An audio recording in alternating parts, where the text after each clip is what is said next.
Mandla, very good evening to you. Thank you for your time. A fantastic storyline, and of course, it leaves a lot of questions around how much of it is based on fact and how much of it is perhaps borrowed, because it's a action movie with a lot of borrowed sort of features within it. Talk to us about it. Yeah, thanks a lot for having me. Look, we did our utmost best to stick as close as we could to the truth and the facts of what happened by doing research from the archives that we looked at from the Department of Arts and Culture. And so, I believe that research is what informs a narrative. And even though it's a fictitious adaptation of what truly happened, we tried to stick as much as we could to the facts of what happened on the day. And obviously, I spoke to some of the surviving hostages that were in the bank. And unfortunately, obviously, we couldn't talk to the three cadres that were inside the bank. So I was able to talk to their commander, who told me what mission they were on, the late Mr. George Molebati. Other than that, I had to come up with my writer, Sabelo Mkidi, fictitious names, and even the oil depot. We couldn't use the original oil company, which is Total, the French company, and APSA owns the original bank's brand, which is False Gus. And we shot it in Chet Square, which is obviously not where the event took place, and as far as the real event. So we took a lot of creative license, right? None of the names, the real names, were used from the event itself. We used fictitious names down to the policemen's names, and yeah. And in your investigation and trying to gather the facts of this actual story and doing your research, what was that process like, just interacting with those who were in the bank and managed to survive it? Look, it was hours and hours of being very careful, because you're also talking to someone that was very painful for some folks. Mm-hmm. I also had to do a deep dive of being able to talk to, spiritually, that is, to go and ask for permission from the graveside of the three gentlemen that were in the bank, Humphrey, Stephen, and Willett. So I did a deep dive of myself, asking of myself, am I ready to do this? Because it's an event that took place when I was about 10 years old. And when it happened, it traumatized me, mm-hmm. and that trauma, would be something that I carried with me into my adult life, and felt like I needed to have some kind of catharsis in exercising myself of that, and I used the story for therapy. Yeah. And it was I was fortunate enough to also be working with the descendants, the direct descendants of the trio that were inside the bank. Their children, their surviving children, who really needed that closure because they were babies when their fathers passed away. It's been more than 4 decades since the three armed activists of the NC's Umkhonto weSizwe took refuge in that bank in Pretoria, and you make mention of an important process that you needed to carry out, the spiritual process. Why did you feel important to visit the grave sites and really, tell the story after following that process? I wouldn't do it any other way. I mean, I've got this ethos of approaching filmmaking that I call voodoo cinema. And for me, voodoo cinema is doing that deep dive I just explained to you, of asking for permission and let the process happen organically. And I think we did a job to the best of our ability to be able to produce a story that was authentically to the best of our ability, and the actors were also taken to the graveside, and so I believe in a very long process of rehearsal, I think we had some like 6 to 8 weeks of rehearsal. And by the time the actors stepped on set, they had actually zenned into becoming these characters that were on the page. You know, so I believe in that. I wouldn't do it any other way.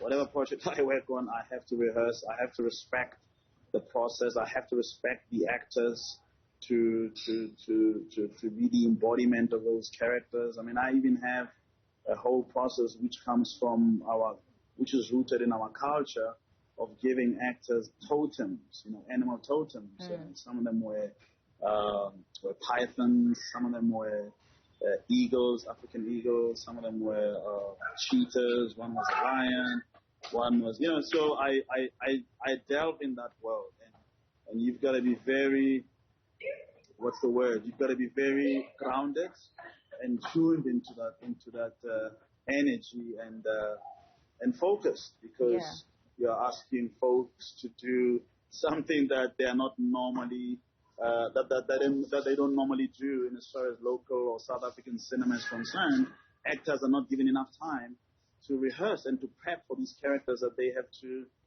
embody in front of the camera. And, you know, we don't understand why our actors don't get exported enough, you know, which it's sad, but I think it's something that filmmakers locally, we need to start respecting the craft of acting and give actors more time, you know. And the resources are always the problem, you know. I think the average project here in South Africa will get like pre-production of 2 weeks, and that's hardly enough. Yeah. That's really incredible. I mean, that speaks to a passion beyond just telling a story, but telling a story, having flipped the pages and become a part of it.